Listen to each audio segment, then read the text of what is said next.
किसी ने बड़े कमाल की बात कही है कि आंख दुनिया की हर चीज को देख पाती है, मगर आंख के अंदर कुछ चला जाए तो उसे कभी नहीं दिखाई देता। ठीक ऐसे ही इंसान दुनिया की हर बुराई को, हर कमी को देख पाता है, मगर खुद की बुराई या कमी उसे कभी नहीं दिखती।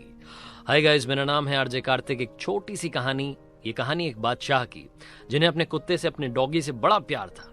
वो शाही अंदाज में रहता था। उस राज्य में लोग कहते थे कि काश हम बादशाह के कुत्ते होते तो हमारी जिंदगी थोड़ी ठीक होती। वो अपनी प्रजा पर कम ध्यान देता था, सारा ध्यान, सारा खर्चा अपने डॉगी पर करता था। इतनी मोहब्बत उसे उस डॉगी से थी। कुछ लोग मिसाल दिया करते थे कि जानवरों से प्रेम करना हो तो बादशाह से सीखिए। बादशाह जहां भी जाते थे, जिस भी मीटिंग में जाते थे, पॉलिटिकल मीटिंग हो या कहीं प्रजा के सामने मीटिंग हो, हर जगह पर अपने डॉगी को साथ में रखते थे। दरबार में भी वो बैठा करता था। एक बार उन्हें किसी दूसरे राज्य के राजा से मिलने के लिए जाना था। समुद्री रास्ता था। नाव में सवार हुए, और जब नाव में सवार हुए तो बादशाह के साथ में कुछ सैनिक थे, उनके कुछ मंत्री थे, और उनके अलावा कुछ पैसेंजर्स भी उस नाव में बैठे हुए थे। अब बादशाह जहां जाते थे वहीं पर वो डॉगी जाता था, तो डॉगी भी नाव में बैठा हुआ था। ये उस कुत्ते के लिए पहला सफर था जब वो समुद्री रास्ता तय कर रहा था, नाव में बैठा था। वो डॉगी बादशाह के साथ था। जैसे ही नाव रवाना हुई तो पानी में जब नाव चलती है तो जो हलचल होती है उसकी वजह से वो डॉगी अनकंफर्टेबल फील करने लगा। वो असहज महसूस कर रहा था, इधर से उधर उछाले मार रहा था, उछल कूद कर रहा था, इधर से उधर जा रहा था बार बार। तो जो बाकी पैसेंजर्स थे उनको भी डर लग रहा था। हर कोई डॉग के साथ में कंफर्टेबल नहीं होता, तो उनको लग रहा था कि कहाँ मतलब बादशाह अपने साथ में लेकर के आ गए। अब उस डॉग के उछल कूद करने की वजह से नाव में बड़ी चिंता हो रही थी कि कहीं नाव पलट ना जाए, कहीं कोई पैसेंजर पलट ना जाए, कहीं कोई दिक्कत ना हो जाए। हर कोई चाह रहा था कि काश ये बात बादशाह समझ लें, लेकिन बादशाह को शुरू शुरू में बड़ा अच्छा लग रहा था। वो बोल रहे थे, अरे वाह, हमारा डॉगी कितना प्यारा है, खेल कूद रहा है। थोड़ी देर के बाद में ये चीज उन्हें भी इरिटेट करने लगी। उन्हें लगने लगा कि कहीं कोई खतरा ना हो जाए, इस डॉग के बार बार उछलने कूदने की वजह से कहीं नाव ना पलट जाए। लेकिन वो कैसे समझाएं डॉग को, वो तो उनके दिल के करीब था। वो जो पैसेंजर्स बैठे हुए थे उनमें एक फिलोसोफर बैठा हुआ था, एक दार्शनिक बैठा हुआ था। उस फिलोसोफर ने सोचा, हिम्मत की और जाकर के बादशाह के पास गया और बोला कि गुस्ताखी माफ हुजूर, लेकिन हमें कुछ ना कुछ करना होगा, वरना जो आपका प्यारा डॉगी, आपका प्यारा कुत्ता है, ये हम सबको मुसीबत में डाल देगा, ये नाव पलट जाएगी। बादशाह ने कहा कि ठीक है, आप क्या करना चाहते हैं, आपको जो समझ में आ रहा है आप कर लीजिए, मेरी तरफ से आपको इजाजत है।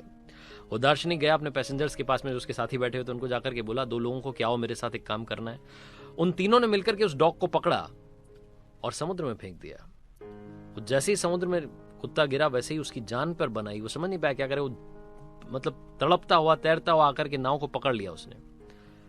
थोड़ी देर तक वो नाव को पकड़ करके नाव चलती रही, वो उसके साथ में रहा। उसके बाद में दार्शनिक जो था, फिलोसोफर जो था, उसने अपने साथियों से कहा कि भाई काम करते हैं, इसको वापस उठा करके नाव में ले आते हैं। वापस से उन तीनों ने मिलकर के उस डॉग को उठाया और नाव में बैठा दिया। वो जो शाही डॉग था, जो कि बादशाह का बड़ा प्यारा था, जो उछल कूद रहा था, वो चुपचाप से नाव में जाकर के कोने में बैठ गया।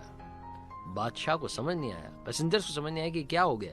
अचानक से इसकी उछल कूद बंद हो गई। तो बादशाह ने पूछा उस दार्शनिक से, फिलोसोफर से, कि क्या किया, जो इतना उछल कूद रहा था वो अचानक से पालतू बकरी बन गया है। तो फिलोसोफर ने कहा कि बादशाह, बड़ी सिंपल सी बात है, जिंदगी में जब तक खुद पर कोई विपत्ति नहीं आती, खुद पर कोई प्रॉब्लम नहीं आती, तब तक हमें दूसरे की प्रॉब्लम, दूसरे की सिचुएशन समझ नहीं आती है। जब खुद की जान पर बनाती है तो हम दूसरे की सिचुएशन अपने आप समझ जाते हैं। सामने वाले की जिंदगी में क्या चल रहा है, किन वजहों से चल रहा है, आप और हम कुछ नहीं जानते। सामने वाले की जिंदगी पर कमेंट करने से पहले 10 बार 12 बार सोचिएगा। ये कहना बड़ा आसान होता है कि लास्ट बॉल पर 6 लग सकता था, लेकिन मैदान में जाकर के उस गेंद का सामना करना, जो 150 किलोमीटर पर आवर की स्पीड से आती है, वो एक अलग कहानी होती है। तो इसलिए कोशिश कीजिएगा कि आप दूसरों पर कुछ कहने से बचें, अपनी सिचुएशन को, अपनी लाइफ को अच्छी करने की कोशिश करें। ये छोटी सी कहानी बस यही बात सिखाती है।